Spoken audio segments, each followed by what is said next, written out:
오늘 예배가 답이다. 네 번째 시간입니다. 예배는 정체성이다 라는 제목으로 하나님 말씀 함께 나누겠습니다. 사랑하는 여러분, 이런 경험 있으신가요? 집에 분명히 도착했는데 집을 들어가지 못하고 있는 경험. 집 앞 문 앞에서 망설이고 쭈뼛쭈뼛 머뭇거리고 있는 그런 기억들이 여러분 있으실까요? 물론 성인이 돼서도 사고 치고 돌아오면 뭐 그럴 수 있습니다. 그런데 어릴 적을 생각해 보면 뭔가 부모님께 걸리지 말아야 할 것들을 걸렸다든지 뭔가 하지 말아야 할 것들을 했을 때에 들어가기가, 분명 내가 내 집에 들어가는데 그렇게 발이 무겁고 또 그 현관문을 열고 들어가기가 참 조마조마했던 그런 경험이 저만 있었을 것 같습니다.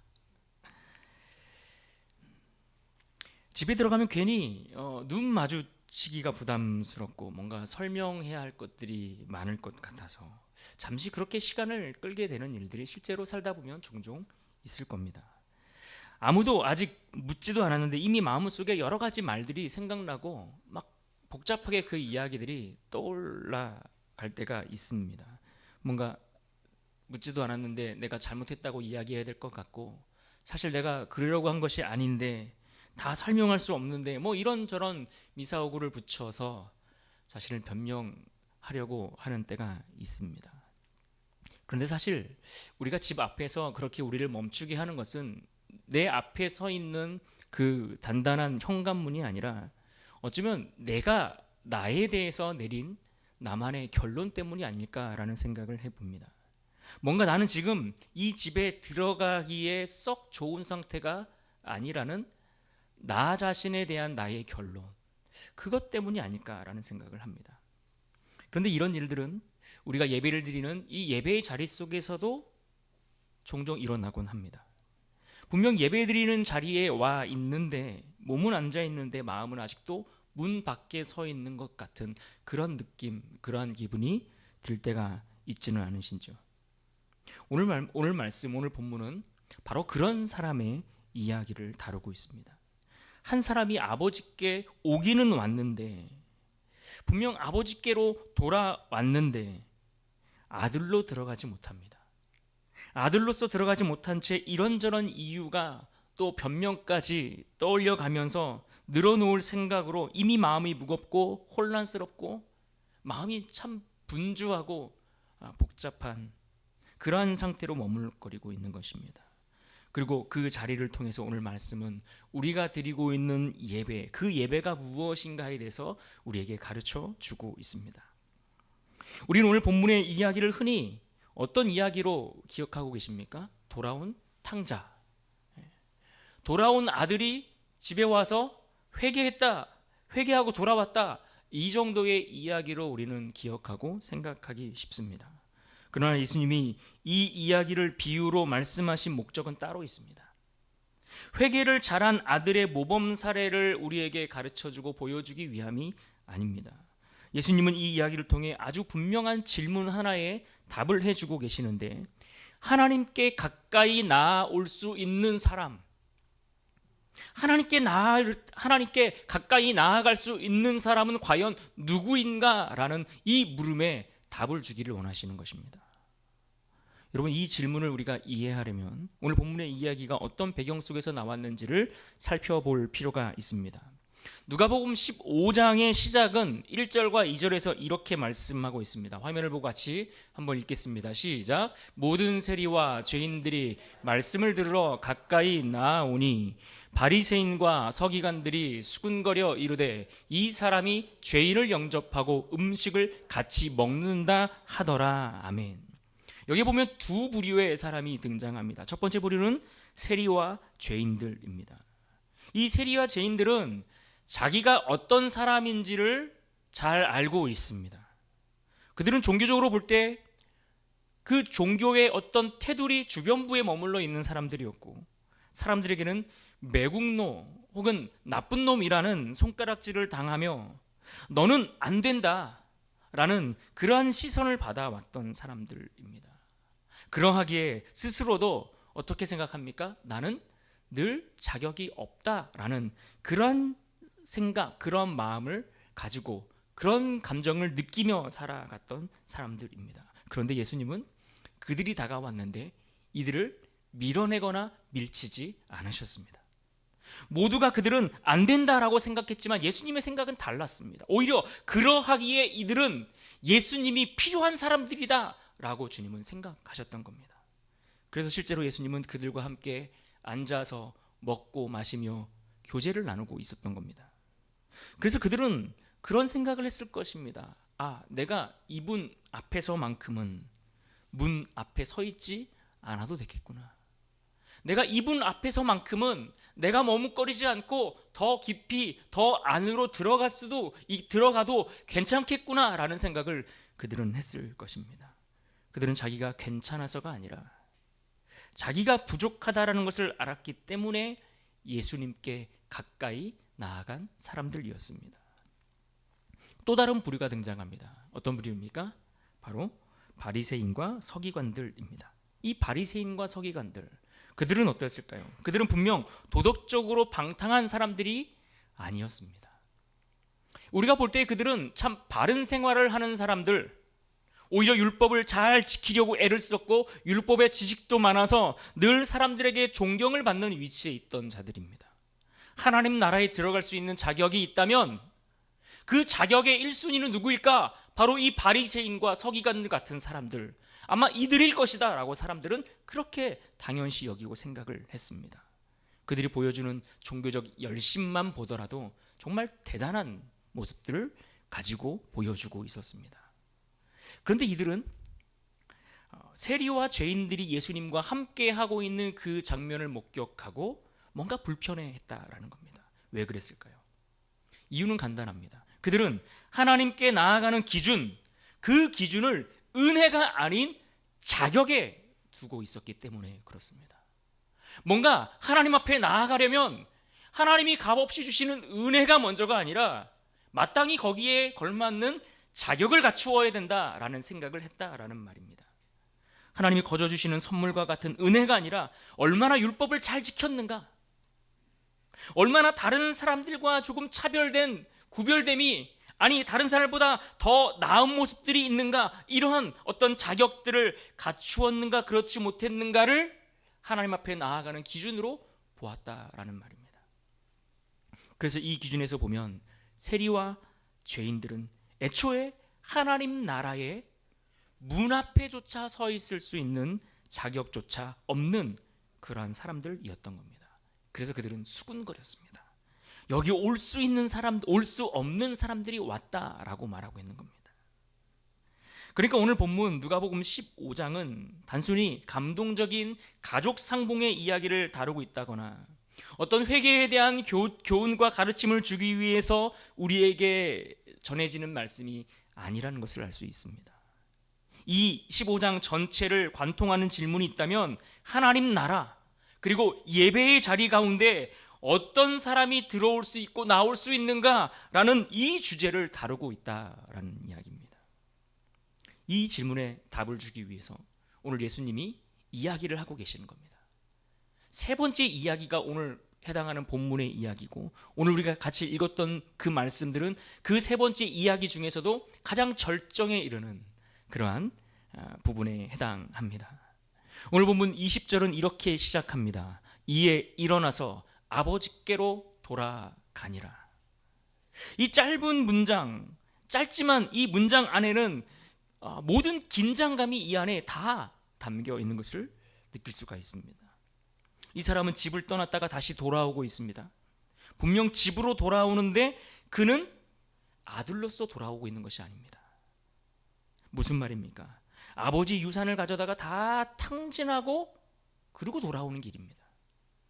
아들로서 하지 말아야 할 일들을 다 버려놓고서 더 이상 수습할 수 없어서 마지못해 어쩔 수 없어서 모든 것을 다 망쳐놓고 그렇게 돌아오고 있습니다. 그래서 그는 이미 마음속으로 자기 자신에 대해서 이렇게 규정해 놓았습니다. 나는 아들이 아니다. 나는 더 이상 아버지의 아들이 될 수 없다. 그저 종으로만 살아도 나는 충분하다. 이 마음을 가지고 자기 자신에 대해서 나는 그러한 존재라고 그는 규정하고 있다라는 겁니다.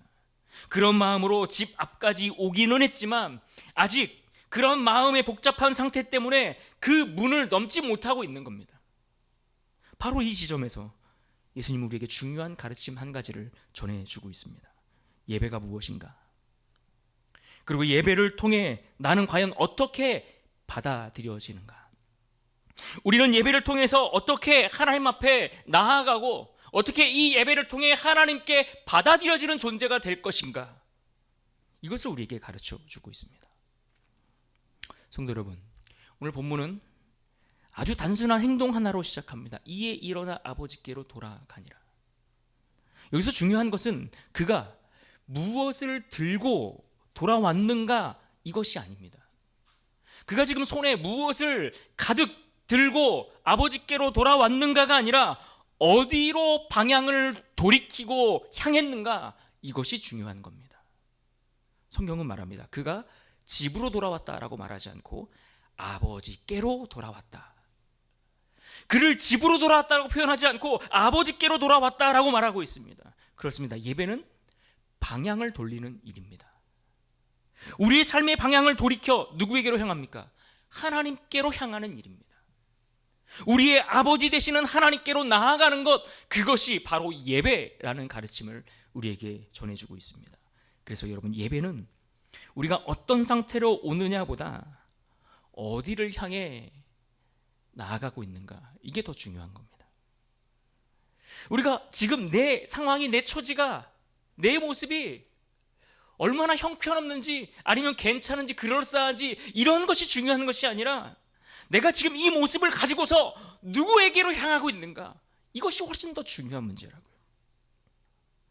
여러분의 예배를 잘 점검해 보시길 바랍니다. 오늘 시간 드리는 여러분의 예배는 하나님께로 향하고 있습니까? 예배의 자리로 나올 때마다 나는 지금 내 아버지의 집으로 향하고 있다라고 하는 그런 분명한 인식이 여러분 마음 가운데 있으신가요? 오늘 말씀 속에서 집을 떠난 이 아들은 집으로 돌아갑니다. 그런데 그 집은 아무나 있는 집이 아니라 내 아버지께서 거하시는 집으로 향하고 있는 겁니다. 내 아버지가 계시는 곳, 그곳으로 그가 향하고 있다는 겁니다. 그런데 그렇게 아버지가 거하는 집으로 돌아가는데 그 아들의 상태가 어떻습니까? 아버지를 떠나기 전에 그 아들의 모습과는 사뭇 다른 모습입니다. 전혀 다른 존재가 되어버렸습니다.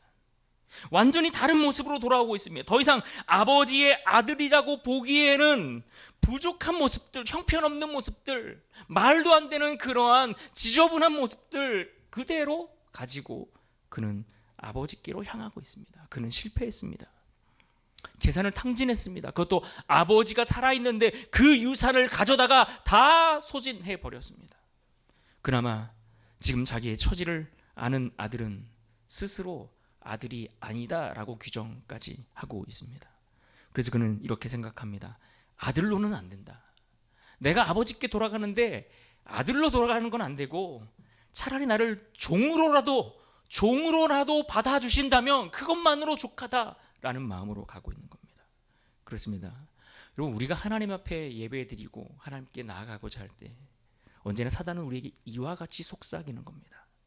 언제나 우리의 자격 없음에 대해서 이야기를 합니다. 너는 안 된다. 너는 하나님 앞에 나아갈 수 있는 자격과 조건이 되질 않아. 이것이 사단이 우리에게 속삭이는 그들의 말인 겁니다. 하나님과는 전혀 어울리지 않는 우리의 실패, 우리의 죄 많은 모습에 결국 우리로 하여금 뒷걸음질 치게 만들지 않습니까? 혹 오늘 예배의 자리에 나오시면서도, 오늘 이 시간에 이 자리에 앉아 계시면서도 나는 하나님 앞에 예배할 수 있는 자격이 없다라고 생각하는 분이 계시지는 않습니까? 그런 낙심에 흔들리고 있는 분이 있는 것은 아닌가요?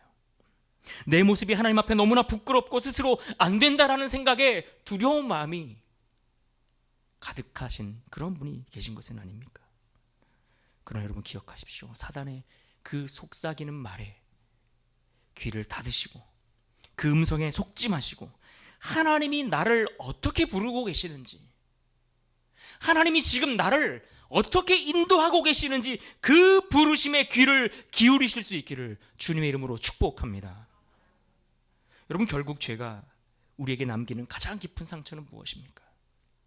사단이 그 죄를 통해 우리에게 남기는 가장 깊은 상처는 내가 어떤 행동을 하지 못한 그 실패가 아니라 나는 자격 없고 나는 안 되고 나는 하나님 나라에 들어갈 수 없다라고 하는 나라는 존재 자체에 대한 정체성,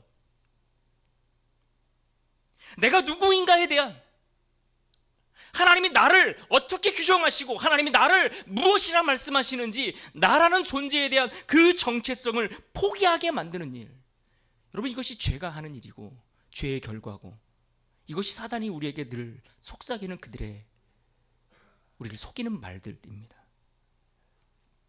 나는 더 이상 가치 없고 세상에서 실패했으니 나는 영원히 실패자라고 낙인을 찍어줌으로써 더 이상 하나님의 형상을 닮은 존재로서의 그 정체성을 완전히 망가뜨려 버리는 겁니다. 그러나 예배는 그와 같은 사단의 속삭임에 정면으로 맞서게 합니다. 세상의 기준에 의해서가 아니라 하나님의 기준으로 나를 다시 바라보게 하는 것, 그것이 바로 이 시간 예배의 자리입니다. 하나님이 나를 어떻게 지으셨는지, 하나님의 형상을 닮은 존재로서의 그 아름다움이 무엇인지를 보게 하시고 깨닫게 하시고 누리게 하시는 그 자리가 이 예배의 자리입니다. 그래서 예배는 우리가 괜찮아져서, 조금 나아져서, 조금 좋아져서, 상태가 괜찮아졌으니 그러니 들어갈 수 있는, 그러니 나아갈 수 있는 자리가 아니라, 비록 무너졌지만, 비록 내가 망가졌지만, 비록 내가 실패했지만 그 모습 그대로 우리의 방향을 돌려 하나님께로 향하는 자리가 오늘 이 시간입니다. 20절을 다시 보십시오. 이에 일어나서 아버지께로 돌아가니라. 이에 일어나서 아버지께로 돌아가니라 라고 말씀하시고 그 이후에 어떤 말씀이 이어집니까? 같이 한번 읽어봅시다. 시작. 아직도 거리가 먼데 아버지가 그를 보고 측은히 여겨 달려가 목을 안고 입을 맞추니. 아멘. 여러분 이 말씀을 잘 보십시오. 아들은 아직 집에 도착하지 않았습니다. 아직 어떤 말도 그가 꺼내지 않았습니다. 자기 입장에 대해서, 자기 상황에 대해서, 자기 문제에 대해서, 자기의 실패와 자기의 실수와 자기의 넘어짐에 대해서 그 어떤 변명도, 그 어떤 설명도, 그 이유도 되지 않았습니다. 그가 아버지의 유산을 허비하고 모든 것을 다 망쳐버린 그 일에 대해서 어떤 괜찮은 그럴싸한 설명들을 늘어놓고 그것을 시작하지도 않았습니다. 그런데 아버지가 이미 그를 보고 계셨습니다. 아버지가 이미 그를 주목해 보고 계셨습니다. 여기서 우리는 또다시 오늘 우리가 드리는 그 예배의 본질이 무엇인가를 생각해 볼 수 있습니다. 예배는 우리가 우리의 힘으로, 우리가 걸어서 이 자리에 나와 하나님을 찾아가는 그러한 자리, 그러한 이야기인 줄 알았는데, 예배는 결코 우리가 하나님을 찾아 떠나는, 우리가 하나님을 찾아 나서는 그러한 이야기가 아니라는 것을 우리는 알 수 있습니다. 예배는 내가 아닌 하나님이 나를 먼저 알아보시는 시간, 하나님이 나를 먼저 기억하셔서 나를 주목하여 보시고 나를 부르시고 초대하시고 초청하시는 은혜의 자리인 것을 우리는 깨달아야 할 것입니다. 그래서 오늘 본문에 보시면 아버지가 보여준 그 행동이 연속적으로 이어지는 것을 볼 수 있습니다. 아버지가 그를 보고 측은히 여겨 달려가 목을 안고 입을 맞추니, 보고 측은히 여겼어. 달려가서 그를 안고 그에게 입을 맞추었다라고 말씀합니다. 이 모든 동작이 이어지고 있는데 이 모든 동사가 아들에게서 시작된 것이 아니라 누구에서 시작됐습니까? 아버지에게서 시작되었다는 것. 아버지에게서 이 모든 동작이 이어지고 있는 겁니다. 사랑하는 성도 여러분, 그런 의미에서 예배는 내가 누구인가를 확인하게 되는 자리인데, 내가 나를 어떻게 바라보느냐, 내가 나를 어떻게 부르느냐가 아니라 하나님이 그 집의 주인 되시는 아버지께서 나를 누구라 부르시는가를 확인하는 자리라는 것입니다. 아들은 스스로 자신을 품꾼으로 여겨주시기를 바랬으나 아버지는 그를 아들로 보고 계시는 겁니다. 아들은 스스로를 종이라고 규정했지만 아버지는 그를 여전히 내 아들이라 바라보고 계시는 겁니다. 그래서 예배는 내가 나를 설명하는 자리가 아닙니다. 내가 누구인지, 내가 무엇인지, 내가 어떤 존재인지, 내가 어떤 실패를 했고, 내가 무엇을 했고, 이것을 설명하는, 규정하는 자리가 아니라 하나님의 시선 아래에서, 하나님이 바라보시는 그 하나님의 시선 아래에서, 하나님이 부르시는 그 음성 아래에서 내가 누구인지를 확인하는 자리입니다. 오늘 예배 자리 가운데 나오신 여러분, 세상은 여러분을 누구라 부릅니까?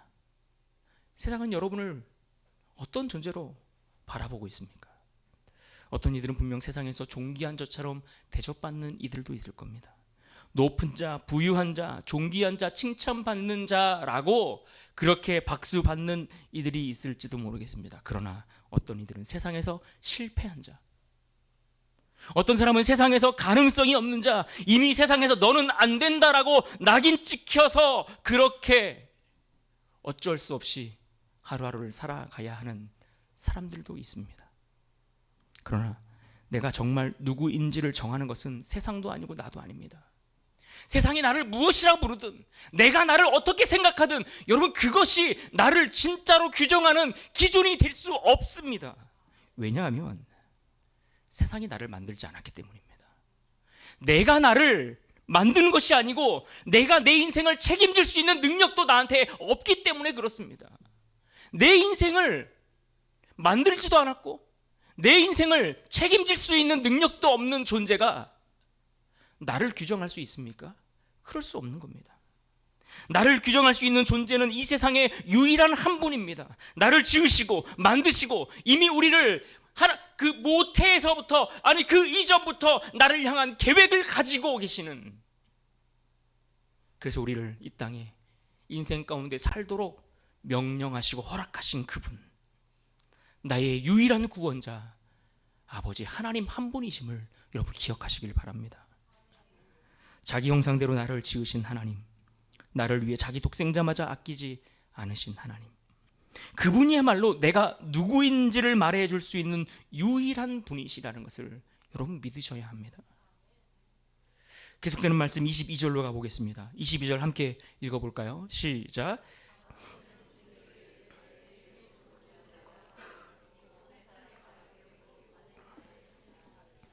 여러분, 이 장면은 단지 누군가를 맞이하는 환영식의 그러한 모습이 아닙니다. 환영을 넘어 그의 잃어버린 신분을 회복해주는 공식적인 선언의 모습 장면입니다. 옷을 입혔다는 것은 수치와 과거를 벗기고 아들이라는, 자녀라는 정체성을 입혀주었다라는 말입니다. 반지는 가문의 권위와 그가 어디에 속해 있는지 그의 소속을 확인시켜 주는 상징입니다. 신을 신겼다는 것은 그가 더 이상 종이 아니라 자유자의 신분이 되었다라는 것을 보여주는 겁니다. 그리고 마지막 잔치를 베풀었다라는 이 말은 공동체 앞에서 그를 공적으로 회복되었음을 선언해 주는 모습입니다. 그런데 여기서 중요한 사실 한 가지가 있습니다.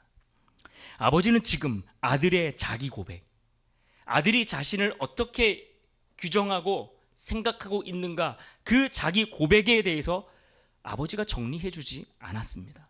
스스로 자기를 품꾼이라 여기든 그가 자신을 종으로 여겼던 아들이었지만 아버지는 그 아들의 고백이 어떠하든지 그 고백과 무관하게 그 아들의 정체성을 새롭게 입혀주고 계시는 겁니다. 그러므로 기억하십시오. 예배는 내가 나를 어떻게 생각하느냐가 중요하지 않습니다. 세상이 나를 뭐라고 평가하고 있느냐, 이것이 중요한 것이 아닙니다. 그보다 더 중요한 것이 있습니다. 내가 받은 상처나 나의 실패가 어떠한 것인지를 분별하는 것, 그것도 이 자리에서 필요한 것이 아닙니다. 그것보다 더 중요한 것이 있습니다. 내가 나를 어떻게 생각하느냐를 넘어 세상이 규정해주는 그 기준들을 넘어 새로운 신분을 부여해 주시는 것으로서의 나, 아버지 아들이라는 존귀한 존재로서의 나, 그러한 정체성의 옷을 입혀주는 자리가 바로 이 예배의 자리입니다. 그런데 여러분, 오늘 본문의 모습을 보면 사실 이 장면에는 성전이 나오는 것도 아니고 제단이 그려지는 것도 아니고 제사의 모습이 나오지도 않습니다. 그럼에도 불구하고 오늘 말씀은 예배의 핵심적인 요소들을 다 포함하고 있습니다. 그것이 무엇입니까? 먼저는 중심이 하나님께 있다라는 점입니다. 이 이야기에서 중심은 아들에 의해서 진행되는 것이 아니라 아버지에 의해서 진행되고 있는 것을 통해서 알 수 있는 겁니다. 중심이 아버지 하나님께 있는 겁니다. 또 하나, 두 번째로 관계가 어떻게 됐습니까? 실제로 회복되는 모습을 보여주고 있습니다. 20절 이하에 보시는 것처럼 안고 입 맞추고 옷을 입혀줍니다. 말로만 그렇게 해주는 것이 아니라 그가 실제로 아들로 회복되는 것을 보여주는 겁니다. 아들의 회복됨을 그가 누리게 된 것입니다. 위치와 신분이 완전히 실제로 회복된 겁니다. 마지막 세 번째로 공동체 앞에서 그의 정체성이 선포됩니다. 24절을 같이 읽어볼까요? 24절입니다. 시작. 이 내 아들은 죽었다가 다시 살아났으며 내가 잃었다가 다시 얻었노라 하니 그들이 즐거워하더라. 아멘. 그렇습니다. 예배의 중심은 하나님입니다. 하나님이 나를 규정하는 것에 중심이 있습니다. 말로만 나를 받아주시는 것이 아니라 실제로 나의 존재를 회복시켜 주시는 겁니다. 말로만 나를 존귀한 자라 말하지 않고 실제 그렇게 인정해 주시는 겁니다. 하나님의 자녀라고, 하나님의 백성이라고 인정해 주시는 겁니다. 그리고 그렇게 회복된 우리를 믿음의 공동체 안에서 선언해 주십니다. 믿음의 공동체 안에서 새롭게 살아갈 수 있도록 그 공동체를 우리에게 허락해 주시고 만들어 주시는 겁니다. 그러므로 우리의 예배는 말로만 확인되는 자리가 아닙니다. 그냥 좋은 말로, 듣기 괜찮은 말들로 그냥 우리를 서로 위로하는 말이 아니라 내가 하나님의 자녀인 것을, 내가 하나님의 존귀한 백성인 것을, 내가 영원한 천국 시민권자가 된 것을 말로만 확인하는 자리가 아니라 실제로 그렇게 인정받고 누리며 살도록 선포해 주시는 자리입니다. 그러므로 예배는 나를 다시 규정합니다. 세상의 평가와 기준과 달리, 사단이 속삭이는 그 속임과 달리 하나님의 관점으로 내가 누구인지를 말씀해 주시는 겁니다. 그러므로 예배는 정체성입니다. 내가 누구인지를 확인시켜 주는 자리, 하나님의 관점으로 나의 존재를 확인시켜 주는 그 자리, 그래서 예배는 정체성인 겁니다. 사랑하는 성도 여러분, 오늘 본문의 말씀은 우리에게 말합니다. 예배는 죄인이 돌아온 사건이 아니라 아버지가 아들을 다시 부르신 사건이다. 그래서 예배는 우리의 신분과 관계를 다시 세워주시는 정체성의 자리라고 말씀해 주고 있는 겁니다. 오늘 예배 가운데 하나님께서 그러기에 우리의 이름을 다시 불러주시는 겁니다. 사랑하는 내 아들아, 내 딸아, 주님은 오늘 이 시간을 통해서 우리 이름을 그렇게 불러주시는 것입니다. 오늘 그 하나님의 부르심 앞에 나를 새롭게 바라보실 수 있기를 바랍니다. 하나님이 나를 어떻게 바라보시는지, 그 하나님의 부르심 앞에 나를 새롭게 바라보고 나를 다시 자녀 삼아주시는 하나님의 그 은혜와 그 건강한 정체성을 가지고 세상을 힘있게 당당하게 살아갈 수 있는 주님의 복된 인생 될 수 있기를 주님의 이름으로 축원합니다.